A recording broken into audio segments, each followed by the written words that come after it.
السلام علیکم ورحمۃ اللہ وبرکاتہ۔ الحمد للہ نحمده ونستعینه ونستغفره ونؤمن به ونتوکل علیہ، اما بعد فاعوذ باللہ من الشیطان الرجیم، بسم اللہ الرحمن الرحیم، انک لعلی خلق عظیم، صدق اللہ العظیم۔ اللہم صل علی سیدنا مولانا محمد فی اول کلامنا، اللہم صل علی سیدنا مولانا محمد فی اوسط کلامنا، اللہم صل علی سیدنا مولانا محمد فی آخر کلامنا۔ معزز سامعین کرام، گزشتہ 4 ہفتوں سے آپ تمام حضرات آقا انعامدار جناب محمد الرسول اللہ صلی اللہ علیہ وسلم کی سیرت، اخلاق اور کردار پر گفتگو سماعت فرما رہے ہیں۔ اللہ رب العزت سے دعا ہے کہ اللہ تبارک و تعالی ہم سب کو آپ صلی اللہ علیہ وسلم جیسی سیرت، عادت، اخلاق اور کردار ہمارے اندر پیدا کرنے کی توفیق عطا فرمائے۔ ہماری گفتگو بغیر کسی تمہید کے میں یہیں سے شروع کرنا چاہتا ہوں۔ مسلم شریف کی ایک روایت ہے، مسلم شریف میں ایک حدیث نقل کی گئی ہے، طویل حدیث ہے، اس کا خاکہ میں آپ کے سامنے پیش کرتا ہوں، جس سے ایک بار اور سمجھ میں آئے گا کہ اللہ کے نبی صلی اللہ علیہ وسلم کے اخلاق کتنے بلند اور عظیم اور عمدہ ہیں۔ ایک شخص گزرا ہے، امیہ بن خلف، مسلمانوں کا بہت بڑا دشمن، اللہ کے نبی صلی اللہ علیہ وسلم کا بہت بڑا دشمن۔ مکے میں مسلمانوں کا جینا دشوار کر دیا تھا اس نے، امیہ بن خلف نے، اور بھی بہت سارے ساتھی تھے اس کے، اس میں ایک تھا امیہ بن خلف۔ یہ جنگ بدر میں، میدان جنگ میں مارا گیا۔ روایتوں میں آتا ہے کہ حضرت بلال رضی اللہ تعالیٰ عنہ نے امیہ بن خلف کو مارا ہے، چونکہ مکے میں حضرت بلال رضی اللہ تعالیٰ عنہ کو امیہ بن خلف اور اس کی فیملی نے بہت ستایا، بہت تکلیف دی، بہت ایذا پہنچائی۔ اس کا ایک لڑکا ہے صفوان بن امیہ بن خلف کا۔ فتح مکہ کے موقع پر جب اللہ کے نبی صلی اللہ علیہ وسلم اپنے لشکر کے ساتھ، مسلمانوں کے ساتھ مکہ تشریف لا رہے تھے، تو اس میں کچھ لوگ ایسے تھے جو آپ صلی اللہ علیہ وسلم کو نعوذ باللہ قتل کرنا چاہتے تھے، اور مسلمانوں کو مکے میں داخل نہیں ہونے دینا چاہتے تھے۔ وہ چاہتے تھے کہ راستے پر ہی مسلمانوں کو روکا جائے اور یہیں سے واپس کر دیا جائے، مکے میں داخل نہ ہو۔ اس میں 3 شخص پیش تھا۔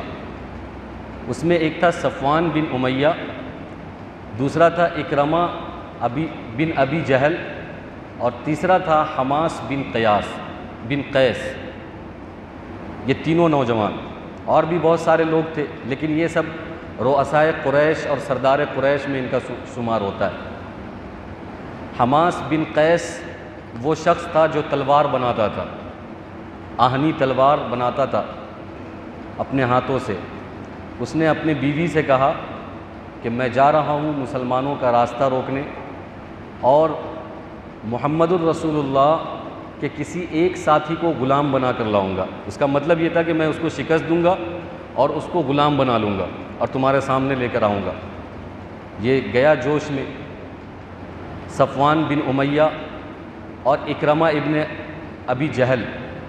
وہ بھی موجود تھا، راستے میں مسلمانوں کو روکنا چاہا، لیکن مسلمان تو اس وقت جس جوش اور جذبے ایمانی کے ساتھ سرشار تھے، ان کے پاس پیچھے والی حالت نہیں تھی کہ کمزور تھے، تعداد نہیں تھی، افراد نہیں تھے، اسباب نہیں تھے، ایسا نہیں تھا،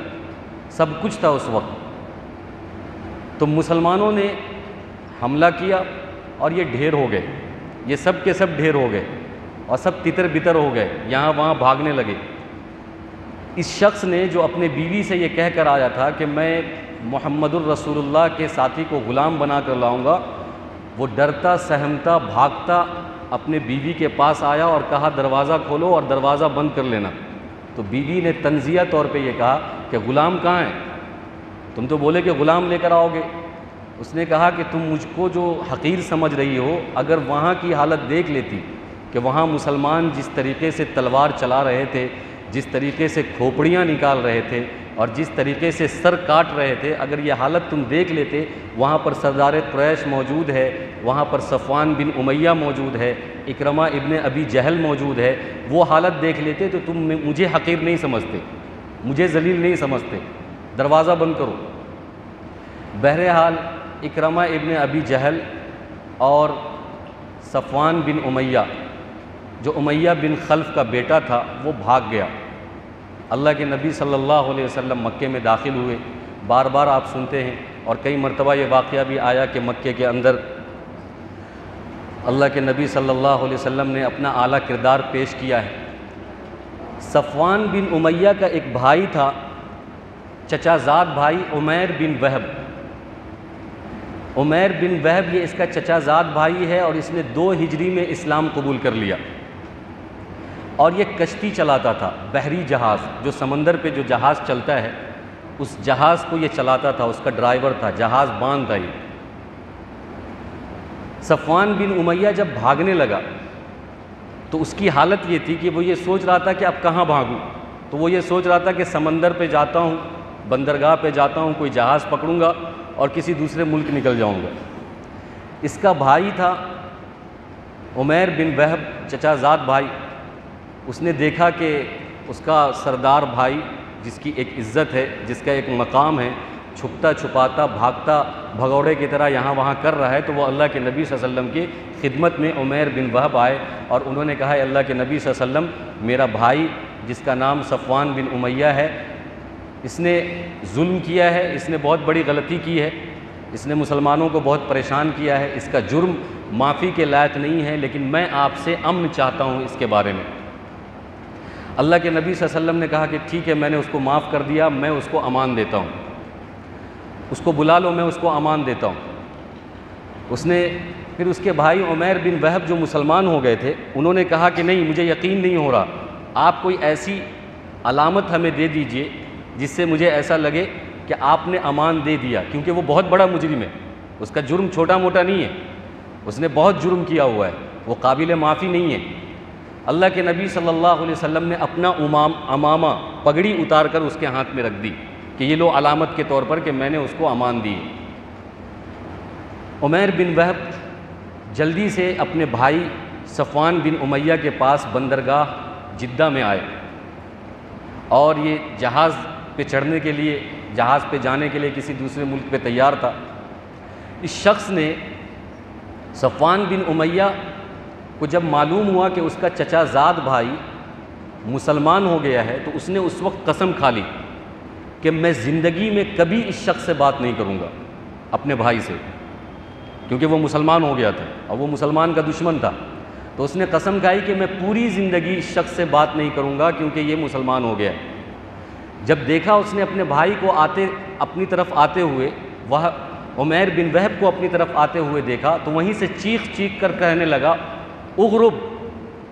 اغرب، کہ رک جاؤ، فلا تکلمونی، تم مجھ سے بات مت کرنا، چونکہ وہ قسم کھایا ہوا تھا۔ تو قسم کا پاس اور لحاظ کرتے ہوئے، اور ایک طرح سے اس کو غصہ بھی تھا کہ یہ مسلمان ہو گیا 2 ہجری کے اندر، تو قسم کا پاس اور لحاظ کرتے ہوئے اس نے کہا کہ رک جاؤ، تم مجھ سے بات مت کرنا، تم وہیں رکو۔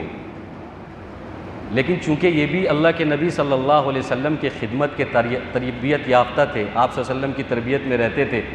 آپ صلی اللہ علیہ وسلم کا اخلاق انہوں نے پایا تھا، دیکھا تھا، محسوس کیا تھا۔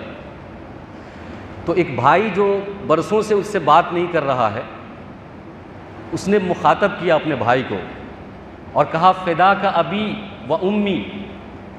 کہ تم پر میرے ماں باپ فدا ہوں، تم پر میرے ماں باپ قربان ہوں، میری بات سن لو، اللہ کے نبی صلی اللہ علیہ وسلم نے تم کو معاف کر دیا ہے،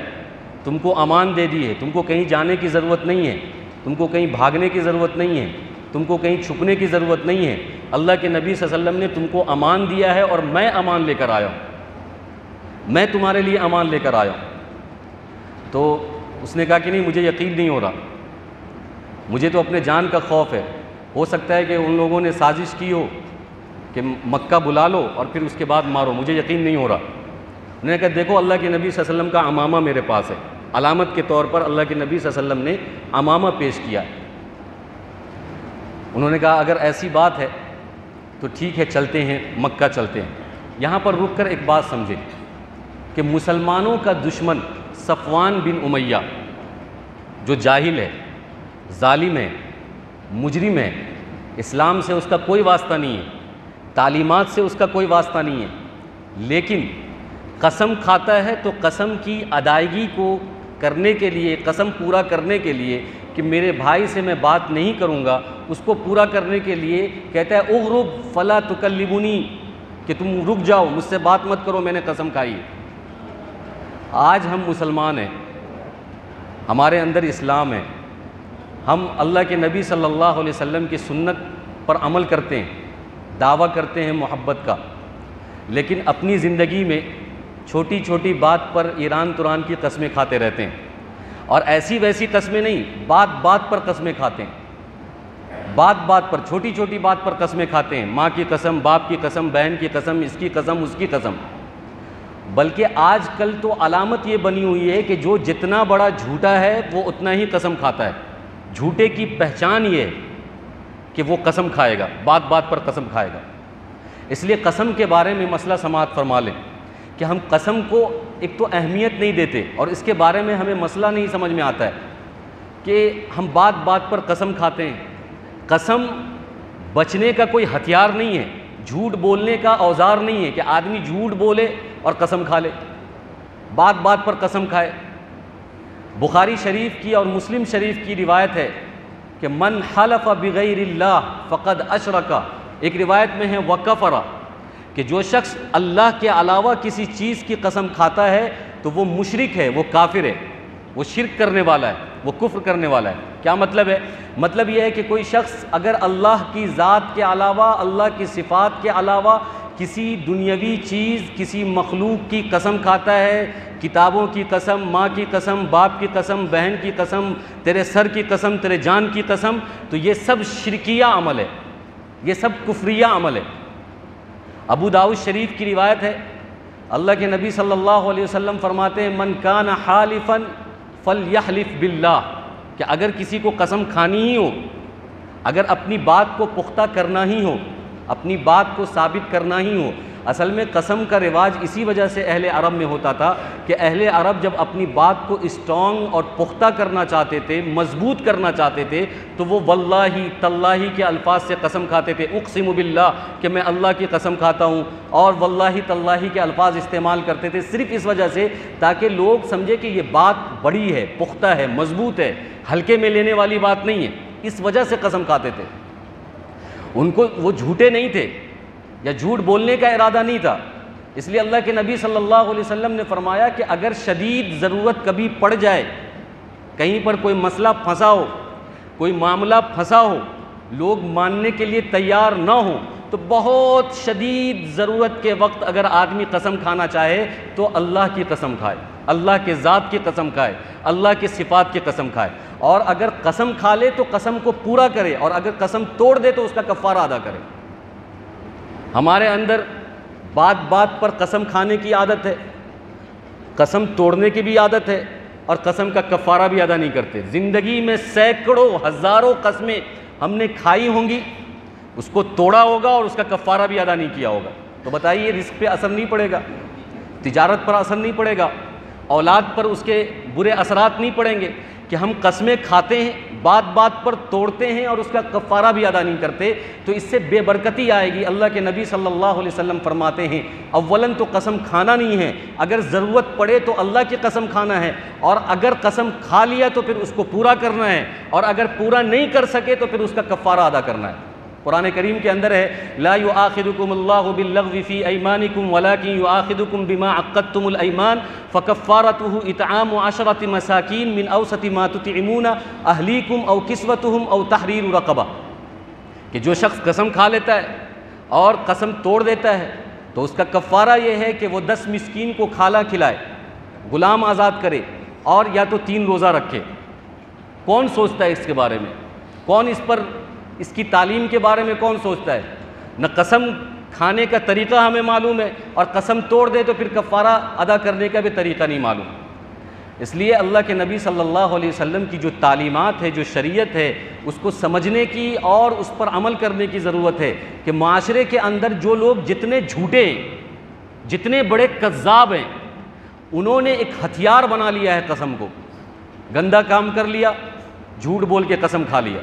کسی کا حق دبا دیا، جھوٹ بول کر قسم کھا لیا، کسی پر ظلم کر لیا، جھوٹ بول کر قسم کھا لیا، اسی طریقے سے چوری کر لیا، جھوٹ بول کر قسم کھا لیا، کسی کی عزت اچھال دی، جھوٹ بول کر قسم کھا لیا۔ ہم لوگ سمجھتے ہیں کہ سچا ہے، حالانکہ جھوٹے لوگوں کی علامت یہ ہے کہ وہ بار بار قسم کھائے، اور سچا آدمی بہت کم قسم کھاتا ہے، بہت کم، بہت ضرورت پڑنے پہ قسم کھاتا ہے، اور اگر کھاتا ہے تو پورا کرتا ہے۔ تو ہم یہ بتا رہے تھے کہ صفوان بن امیہ جیسا جاہل، ظالم، مجرم، جو مسلمانوں کا دشمن، اسلام کا دشمن، اس نے قسم کھائی تھی، لیکن اس کی ایک اچھی صفت یہ تھی کہ وہ قسم کو پورا کرنا چاہتا تھا، قسم کو توڑنا نہیں چاہتا تھا۔ وہ کہتا تھا کہ میں نے قسم کھائی ہے، میں تم سے بات نہیں کروں گا، تو یہ قسم ہے، اس کو توڑو مت۔ آج ہمیں کیا ہو گیا؟ 5 وقتہ نمازی، دیندار، مسلمان، اور قرآن ہمارے پاس، شریعت ہمارے پاس، تعلیم ہمارے پاس، ہمارے نبی ہمارے پاس، ان کا کیریکٹر اور اسوہ ہمارے پاس، اس ظالم، اس جابر سے بھی ہم گرے ہوئے ہیں، اس جاہل سے بھی گرے ہوئے ہیں کہ بات بات پر قسم کھاتے ہیں، ان کی ان کی، اور قسم کھا کر اگر تو اس کو توڑ بھی دیتے ہیں اور پھر کفارہ بھی نہیں ادا کرتے۔ تو یہاں پر یہ بات سمجھنے کی تھی۔ اللہ تبارک و تعالی ہم سب کو قسم کے لہو و لعب سے بچائے، اور اگر خدا نخواستہ ہم نے غلطی سے کہیں قسم کھا لی ہے تو پھر ہم اس کو توڑے نہیں، اور اگر ہم نے توڑ دیا ہے تو اس کا کفارہ بھی علماء سے پوچھ کر ادا کریں۔ تو صفوان بن امیہ پھر اللہ کے نبی صلی اللہ علیہ وسلم کی خدمت میں آتا ہے اپنے چچا زاد بھائی کے ساتھ، عمیر بن وہب کے ساتھ۔ اللہ کے نبی صلی اللہ علیہ وسلم مسجد میں، کعبے میں تشریف رکھتے ہیں، مسجد حرم میں تشریف رکھے ہوئے ہیں، یہ دونوں گھوڑے پر ہیں۔ اللہ کے نبی صلی اللہ علیہ وسلم سے صفوان بن امیہ پوچھتا ہے کہ کیا آپ نے عمیر کو میرے متعلق امان دی ہے؟ آپ صلی اللہ علیہ وسلم نے کہا کہ ہاں میں نے امان دی ہے، گھوڑے سے اتر جاؤ، بیٹھو، ریلیکس کرو، آؤ مجلس میں شریک ہو جاؤ۔ تو وہاں پر وہ اترانے لگا صفوان بن امیہ، اور کہا کہ نہیں، پہلے یہ بتاؤ کہ آپ نے امان دی ہے یا نہیں دی ہے۔ ہم اس وقت تک گھوڑے سے نہیں اتریں گے جب تک کہ آپ پورا یقین کے ساتھ نہیں بتاتے کہ آپ نے امان دی ہے کہ نہیں دی۔ آپ صلی اللہ علیہ وسلم نے کہا کہ ہاں میں نے امان دی ہے، گھوڑے سے اترو، بیٹھو۔ تو جب اس کو یقین ہو گیا کہ اللہ کے نبی صلی اللہ علیہ وسلم نے امان دی ہے، تو پھر وہ کہنے لگا کہ دیکھو، اگر تم نے امان دی ہے تو میں تم سے 2 مہینے کی مہلت لیتا ہوں اس بارے میں کہ مجھے اسلام لانا ہے کہ نہیں لانا۔ ابھی دیکھیے، ابھی وہ ڈر سے یہاں وہاں چھپ رہا تھا، بھاگ رہا تھا، کسی دوسرے ملک میں جا رہا تھا۔ انسان کی ایک فطرت ہے، انسان کے ساتھ جب ڈھیلائی برتی جائے تو پھر وہ اپنے آپ کو شیر سمجھنے لگتا ہے۔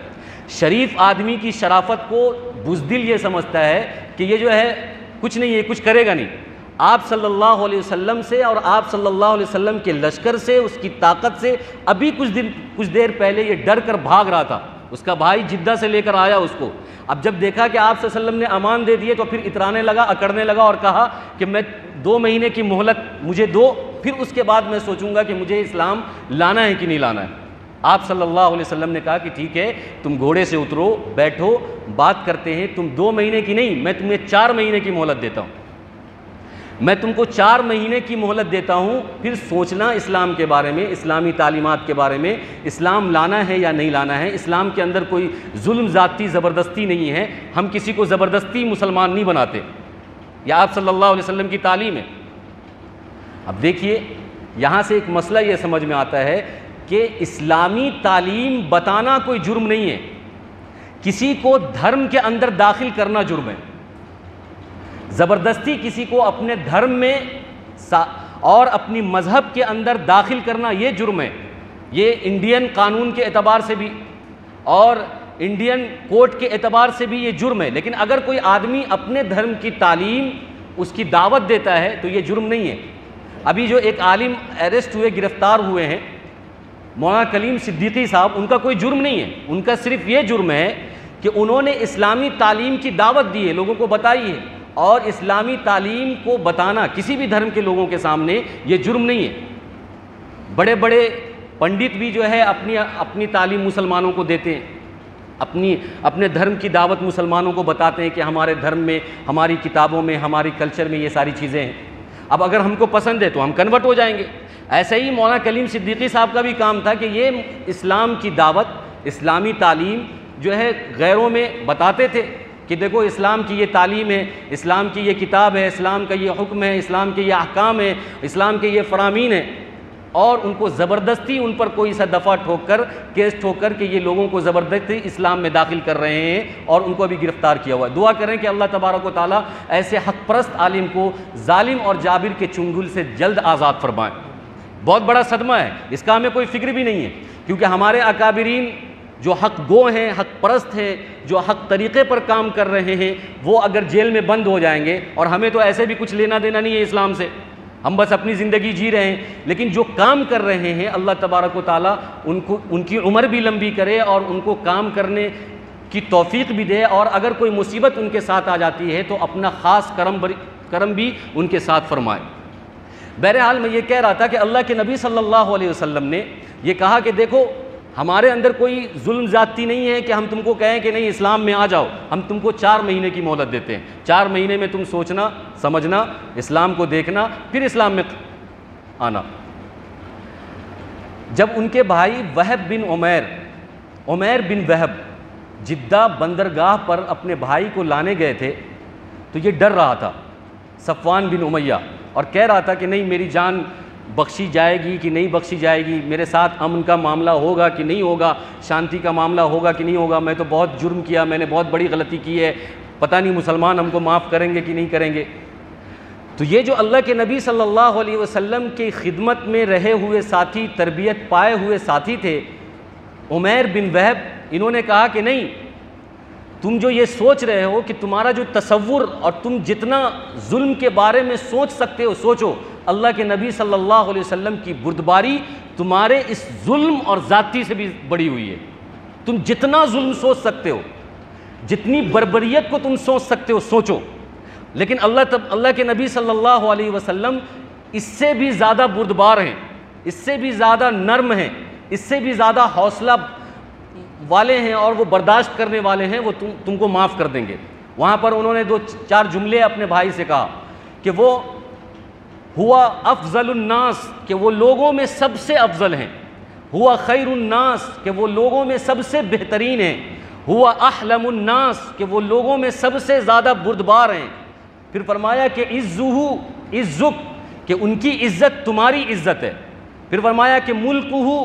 ملکک، کہ ان کی ملوکت، ان کی بادشاہت تمہاری بادشاہت ہے۔ پھر فرمایا کہ شرفہ شرفک، کہ ان کی شرافت تمہاری شرافت ہے۔ تم جتنا اپنی غلطی کے بارے میں، ظلم زیادتی کے بارے میں سوچ سکتے ہو سوچو، لیکن اللہ کے نبی صلی اللہ علیہ وسلم کا اخلاق اس سے بھی بڑا عمدہ ہے، وہ تم کو معاف کر دیں گے۔ بہرحال جب وہ آیا اللہ کے نبی صلی اللہ علیہ وسلم کی خدمت میں، تو آپ صلی اللہ علیہ وسلم نے اسے 4 مہینے کی مہلت دی کہ تم 4 مہینے اسلام کے بارے میں سوچو، پھر اسلام لے کر آنا۔ اس کے کچھ دن کے بعد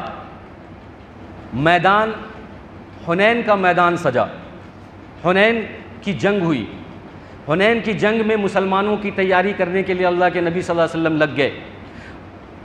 یہ صفوان بن امیہ وہ شخص تھا جس کے پاس ہتھیار کی فیکٹری تھی، یہ بناتا تھا اوزار،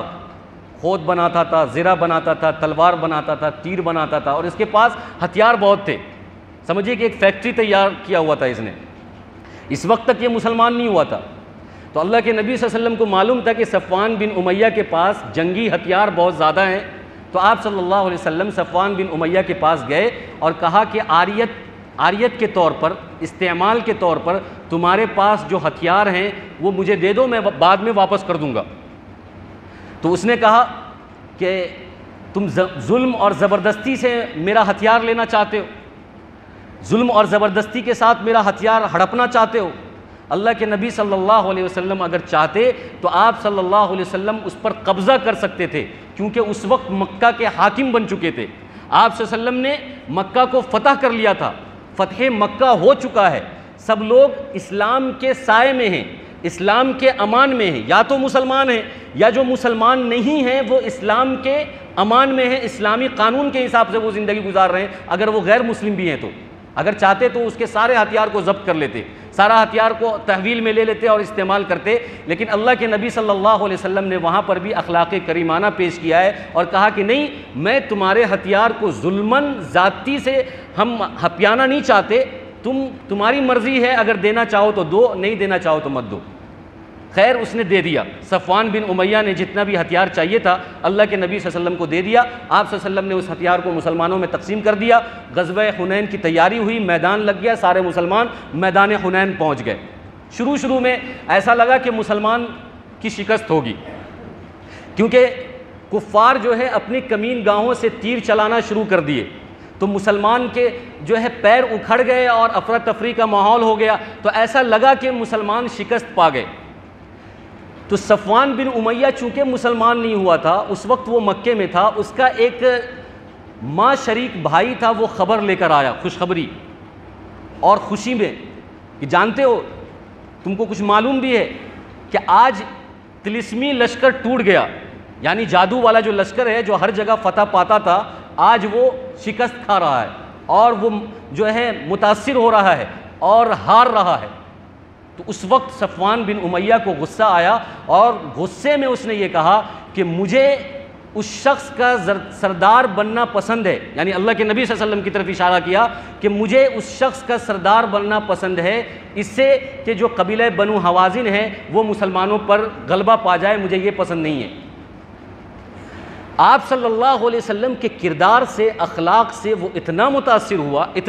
ہوا، اس نے 4 مہینے کا وقت لیا تھا، اللہ کے نبی صلی اللہ علیہ وسلم نے 4 مہینے کا وقت دیا تھا،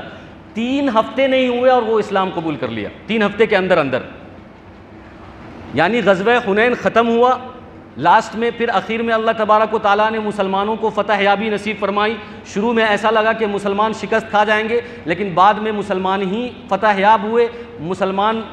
میدان حنین سے فارغ ہو کر آئے اور ادھر صفوان بن امیہ یہ مسلمان ہو گیا، اور اس نے پھر مسلمانوں کی بہت خدمت کی، امیر معاویہ کی خلافت تک یہ شخص زندہ رہا ہے، امیر معاویہ کی خلافت تک، یعنی 40 اور 42 ہجری تک زندہ رہا۔ اس کے بارے میں مورخین نے، سیرت نگاروں نے یہ لکھا ہے کہ یہ سردار قریش میں سے تھا۔ جب اس کو یہ پتہ چلا اسلام لانے کے بعد کہ اللہ کے نبی صلی اللہ علیہ وسلم مہاجر صحابی کی بہت فضیلت بیان کرتے ہیں، اور ظاہر ہے کہ جن لوگوں نے شروع زمانے میں مکے سے مدینے کی ہجرت کی تھی وہ بہت پریشانی کا عالم تھا، بہت مصیبت کا عالم تھا، بھوک مری کا عالم تھا، فاقہ کشی کا عالم تھا،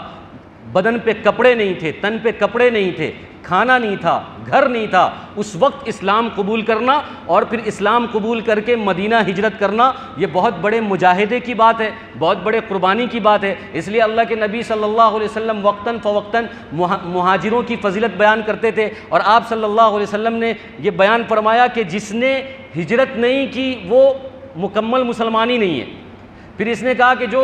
پھر اللہ کے نبی صلی اللہ علیہ وسلم نے یہ فرمایا کہ جو شخص ہجرت نہ کیا ہو وہ برباد ہو گیا۔ جب اس کو یہ حدیث پہنچی، اس کو یہ تعلیم پہنچی، تو جیسے وہ مسلمان ہوا صفوان بن امیہ، فوراً ہجرت کر کے وہ مدینہ آیا فضیلت پانے کے لیے، اور آپ صلی اللہ علیہ وسلم کے چچا کے یہاں مہمان بنا۔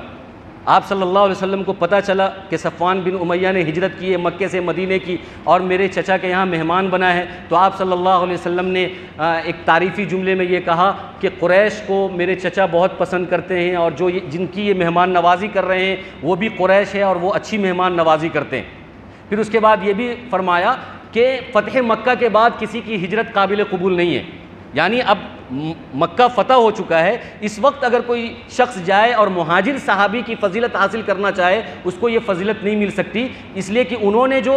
فضیلت حاصل کی ہے وہ بھوک کے سائے میں، پیاس کے سائے میں، اور وہاں پر کچھ نہیں تھا، ساری مصیبت کو جھیلتے ہوئے انہوں نے ہجرت کی تھی۔ آج تو عالم یہ ہے کہ سب کچھ موجود ہے، اس لیے مہاجر صحابی کو جو فضیلت حاصل ہے وہ دوسرے صحابی کو فضیلت حاصل نہیں ہو سکتی۔ فتح مکہ کے بعد ہجرت کا دروازہ بند ہو گیا، یعنی اصل معنی میں جو ہجرت ہے، حقیقی معنی میں جو شرعی ہجرت ہے، اس کا معنی اور اس کی تشریح ختم ہو چکی ہے۔ پھر مورخین نے یہ بھی لکھا ہے کہ صفوان بن امیہ اور اس کا خاندان جو سردار قریش میں تھا، رؤسائے قریش میں سے تھا، یہ لوگ بہت مہمان نواز تھے۔ ان لوگوں کے یہاں مہمانوں کا تانتا لگا رہتا تھا، ہمیشہ کوئی نہ کوئی مہمان آتے تھے، اور عرب اپنے مہمان نوازی کی وجہ سے بہت مشہور تھے اس زمانے میں۔ دیکھیے عرب کی بہت ساری برائی ہے جو پوری دنیا میں مشہور ہے، اور ایسی برائی پوری دنیا نے کبھی دیکھی ہے نہ دیکھے گی، ایسی ان کے اندر برائی تھی۔ لیکن کچھ خصلتیں ایسی ہیں عرب کے اندر جو اس زمانے میں، زمانے جاہلیت میں بھی تھی، جو قابل تعریف تھی۔ اس وقت کے لوگ بھی قابل تعریف کرتے تھے، اقتداء کرتے تھے، اور آج کے لوگوں کو بھی اقتداء کرنا چاہیے اور تعریف کرنی چاہیے۔ جیسے کہ ابھی میں نے بتایا کہ زمانے جاہلیت میں بھی وہ لوگ جھوٹ بولنے کو پسند نہیں کرتے تھے، زمانے جاہلیت میں وہ لوگ قسم توڑنے کو پسند نہیں کرتے تھے، اور زمانے جاہلیت میں وہ لوگ مہمان نواز تھے، مہمان نوازی کو اپنا شرف سمجھتے تھے۔ تو صفوان بن امیہ کے بارے میں آتا ہے کہ یہ بہت مہمان نواز تھا۔ جب حضرت امیر معاویہ رضی اللہ تعالیٰ عنہ سے کسی نے پوچھا ان کے زمانے خلافت میں کہ مکے میں سب سے زیادہ مہمان نواز کون تھا، تو حضرت امیر معاویہ رضی اللہ تعالیٰ عنہ نے جواب دیا کہ وہ صفوان بن عبداللہ ہے۔ صفوان بن عبداللہ یہ صفوان کے بیٹے ہیں، صفوان بن عبداللہ یہ صفوان کے بیٹے ہیں، اور یہ امیہ بن خلف کے بیٹے ہیں۔ تو ان کا پورا خاندان، ان کا پورا شجرہ مہمان نواز تھا، اور اس کو یہ شرف سمجھتے تھے۔ یہاں ہمارے لیے سیکھ یہ ہے، ہم تو کیریکٹر اور کردار اور اخلاق سیکھتے رہتے ہیں، لیکن بیچ بیچ میں جو تعلیم ہمیں ملنی چاہیے، بیچ بیچ میں جو چیز ہمیں سیکھنی چاہیے، اس میں سے ایک چیز یہ بھی ہے، جیسے کہ ابھی ہم نے آپ کو قسم کے بارے میں بتایا، ایسے ہی مہمان نوازی کا بھی سلیقہ ہمیں سیکھنا چاہیے کہ مہمان نوازی آج ہمارے اندر سے ختم ہو چکی ہے۔ ہم مہمان نواز نہیں ہیں، نہ ہم کسی کے یہاں مہمانی کرنا چاہتے ہیں، نہ میزبان بننا چاہتے ہیں، اور نہ کسی مہمان کی عزت کرنا چاہتے ہیں۔ ہم اپنے چہار دیواری میں خوش رہنا چاہتے ہیں، جبکہ مہمان نوازی مستقل ایک شریعت کا حکم ہے۔ اللہ کے نبی صلی اللہ علیہ وسلم کی حدیث ہے کہ جس شخص کے گھر مہمان آتا جاتا رہتا ہے اس گھر میں کبھی فاقہ نہیں پڑے گا، وہ شخص کبھی غریب نہیں ہو سکتا ہے، اس شخص کے اندر، اس گھر کے اندر کبھی تنگی نہیں آ سکتی ہے، اس گھر کے اندر کبھی پریشانی نہیں آ سکتی۔ لیکن ہم مہمان کو بوجھ سمجھتے ہیں۔ اور پہلے زمانے میں، آج بہت پہلے نہیں جانا ہے، 60 70 سال 80 سال پہلے چلے جائیں، مسلمانوں کا کلچر یہ تھا کہ مہمان کے طفیل مسلمان اپنا گھر، جو اپنا گھر ہے، مہمان کے طفیل اپنے گھر والے بھی اچھا کھانا کھاتے تھے۔ یعنی گھروں میں اچھا کھانا اس وقت بنتا تھا، اچھی ڈشیں اس وقت تیار ہوتی تھی جب کوئی مہمان آ جاتا تھا، اور بڑی سعادت سمجھتے تھے، بڑا پرتپاک استقبال کرتے تھے اور انتظار کرتے تھے۔ صحابی کی تو خصلت یہ تھی کہ اگر ان کے گھر میں مہمان نہیں آتا تو بازار چلے جاتے اور بازار میں ڈھونڈتے کہ شاید کوئی راہگیر، کوئی مسافر ہو، اور اس کو میں مہمان بنا لوں اور مہمان بنا کر گھر لے کر آؤں اور اس کو کھانا کھلاؤں اور اس کی مہمان نوازی کروں۔ آج ہماری خصلت یہ ہے کہ ہم مہمان نوازی پسند نہیں کرتے ہیں، نہ میزبانی پسند کرتے ہیں نہ مہمانی پسند کرتے ہیں۔ تو گھر میں بے برکتی آئے گی،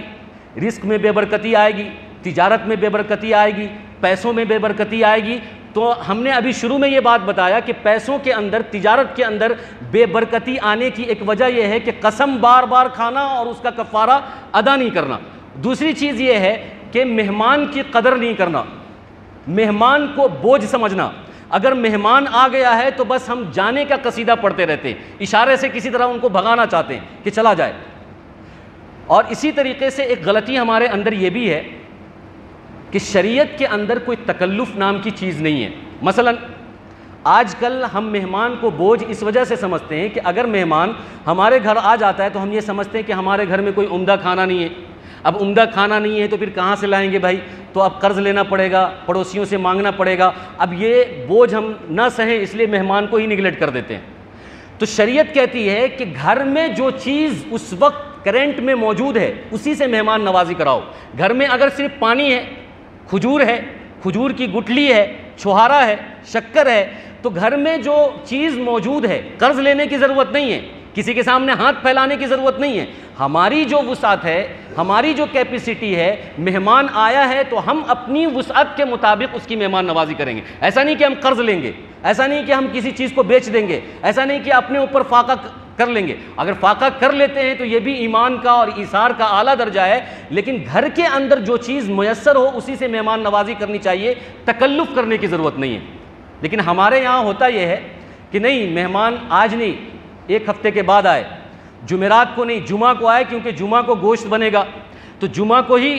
اچھا بنے گا، تو اب تکلف ہم کریں گے، جمعہ کو ہم کھائیں گے گوشت اس لیے کھلائیں گے۔ ایسا کچھ نہیں ہے۔ آپ کو تکلف کرنے کی ضرورت، آپ کے گھر میں جو بنا ہے وہی مہمان کو پیش کرنا شریعت ہے، یہی شریعت کا حکم ہے، تکلف کرنے کی ضرورت نہیں۔ اور ایک غلطی مہمان کی بھی ہے کہ مہمان بھی یہ امید لگا کے آتا ہے کہ گھر پہ ہم سوکھا سوکھا دال روٹی کھا رہے ہیں، آپ جا رہے ہیں کہیں پہ مہمان بنیں گے تو مرغا مسلم کھائیں گے، یہ بھی غلط ہے۔ بھائی تم یہ امید مت لگاؤ، کسی کے یہاں اگر مہمان بن رہے ہو تو شرعی حکم یہ ہے کہ اس کے گھر میں جو چیز موجود ہے وہ ملے، اس پر کفایت کرنا ہے، اس پر صبر کرنا ہے اور اسی پر الحمدللہ بولنا ہے۔ لیکن اگر کوئی مہمان کسی کے یہاں گیا اور نمک روٹی کھایا، دال روٹی کھایا، جو اس کے پاس موجود تھا، اس نے سمپل اور سدھارن طور پر اس کی مہمان نوازی کر دی، تو وہ کہتا ہے کہ بہت بد اخلاق آدمی ہے، بہت بد اخلاق ہے، کم سے کم اس کو انڈا بنا دیتا، کم سے کم مرغا بنا دیتا، کم سے کم پلاؤ بنا دیتا۔ تو یہ بھی مہمان کے نخرے ہیں، مہمان کی غلطی ہے۔